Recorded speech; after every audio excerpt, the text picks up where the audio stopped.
la pace e l'instabilità.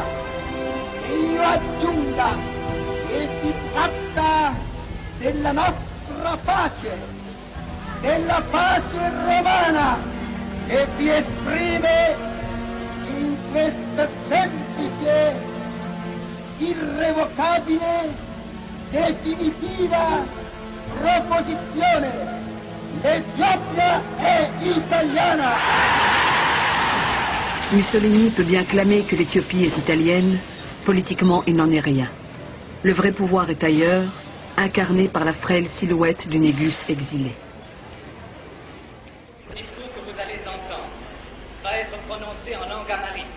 Une traduction française et une traduction anglaise en seront données simultanément par dispositif téléphonique. Monsieur le Président, Monsieur le... Haïlé Sélassié oppose son calme et sa dignité au sifflet des fascistes. Les Italiens sont les seuls à le huer, les seuls à vouloir l'empêcher de parler. Il parlera.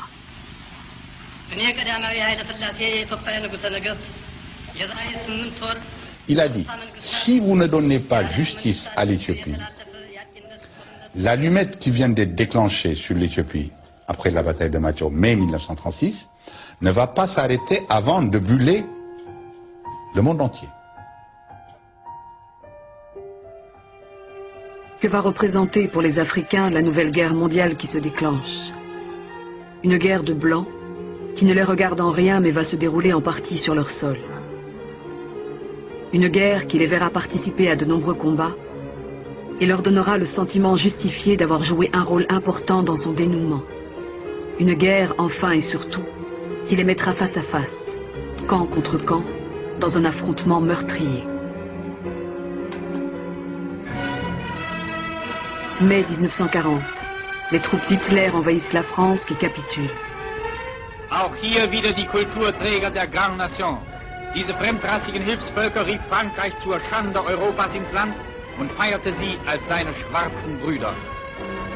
Des propos déjà entendus lors de l'occupation de la Ruhr en 1923, quand la propagande allemande se déchaînait contre la honte noire de l'armée française.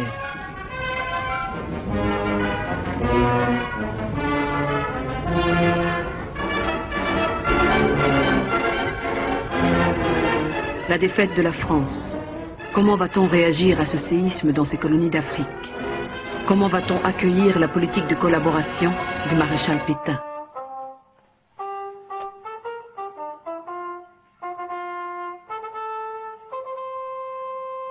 Maréchal Pétain.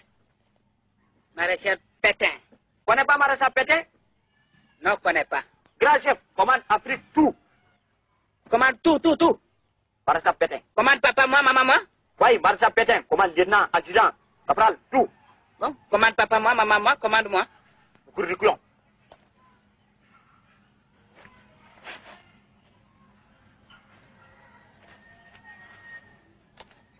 Et le chef de la France.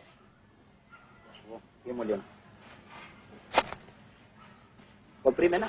Chef de la France? Oui, compris. Gouverneur du Tchad, le Guyanais Félix Éboué se rallie à la France libre dès le mois d'août. Ce geste décisif va faire basculer dans les semaines qui suivent la totalité des pays de l'Afrique équatoriale et le Cameroun. Nommé gouverneur général de l'AEF par De Gaulle, Félix Éboué est le premier noir, et qui plus est descendant d'esclaves, à accéder au poste le plus élevé de l'administration coloniale. Jamais les colonies françaises n'avaient eu à jouer un rôle de cette importance. Elles sont, écrit le général de Gaulle, le creuset de la France libre et le point de départ d'une reconquête française de l'Europe. Mais dans l'immédiat, leurs soldats, engagés volontaires ou recrutés de force, se retrouvent opposés des deux côtés de la fracture française.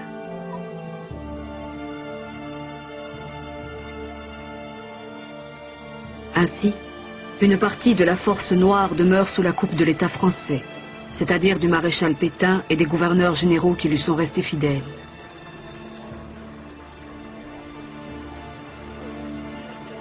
Ces hommes seront amenés à combattre leurs frères ralliés à De Gaulle, notamment ceux qui débarquent au Liban en 1941 et se lancent avec le soutien des Britanniques à la reconquête de Damas.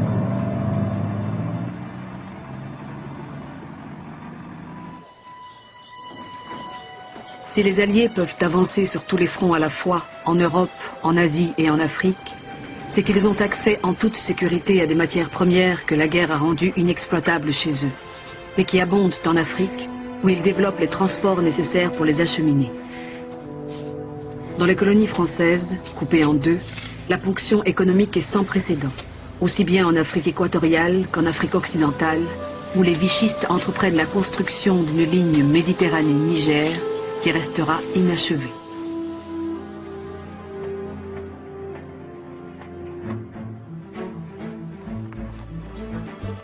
La bataille en Afrique orientale illustre l'intensité de l'affrontement entre troupes noires.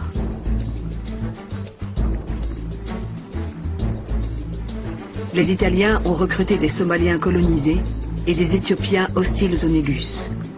Et ces soldats vont être littéralement pris en tenaille par les Britanniques et leurs recrues sud-africaines, rhodésiennes, kenyanes et nigérianes.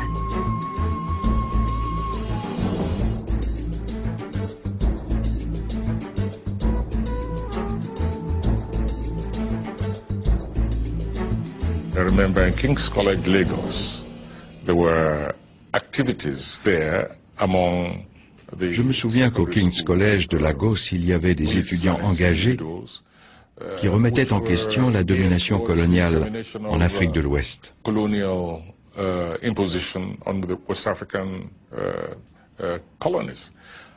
Ils furent arrêtés et certains furent même envoyés à la guerre. C'était une forme de punition. Cela a affecté les relations entre les leaders nationalistes et le pouvoir colonial. Car les nationalistes disaient « Cette guerre est-elle la nôtre ? Pourquoi participerions-nous à un conflit entre des pays d'Europe qui ont non seulement dépouillé le continent africain de son capital humain pendant des siècles, durant la traite des Noirs, mais qui en plus continuent à s'approprier les ressources des colonies. Bref, en quoi cette guerre nous concerne-t-elle ?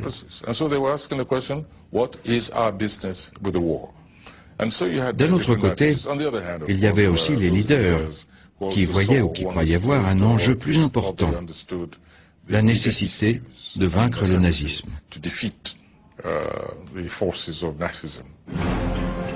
La victoire des Britanniques et de leurs soldats noirs permet le retour dans son pays du Négus exilé à Londres depuis 5 ans.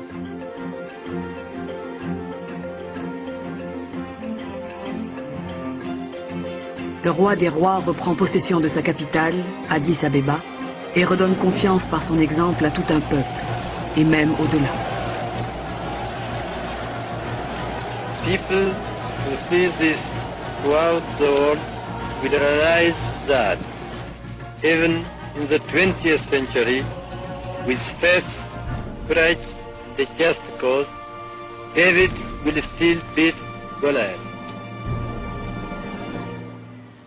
Un an plus tard, les Britanniques, avec les mêmes soldats noirs issus de leur colonie, débarquent à Madagascar.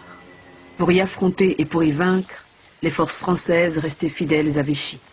Ce n'est pas vraiment cette présence anglaise qui a laissé plus de traces à Madagascar, mais la confrontation entre les tirailleurs français, que les Malgaches appelaient les Sénégalais, et les tirailleurs anglais, qui étaient les Zoulous. Et c'était quelque chose d'assez choquant pour la population malgache de voir des Blancs, en fait, des Anglais et des Français, faire se battre des Noirs. Et de se dire que les Blancs, ils mènent leur guerre à travers les Noirs. Enlève-moi toutes les affiches de Pétain. Colle celle-ci à la place. C'est lui, le nouveau chef de la France. Un général de brigade. 1942. L'Afrique occidentale française entre dans la guerre après son ralliement à la France libre. Un ralliement d'importance pour les troupes coloniales. Ils mettent un terme à leurs affrontements des deux côtés de la fracture française. Sergent, Oui? c'est quoi ça? C'est lui, De Gaulle. Le général de brigade. 2 étoiles. C'est le nouveau chef de la France. Lui, 2 étoiles. Oui? Maréchal, combien d'étoiles? 7 étoiles. Et lui commande la France maintenant? Oui.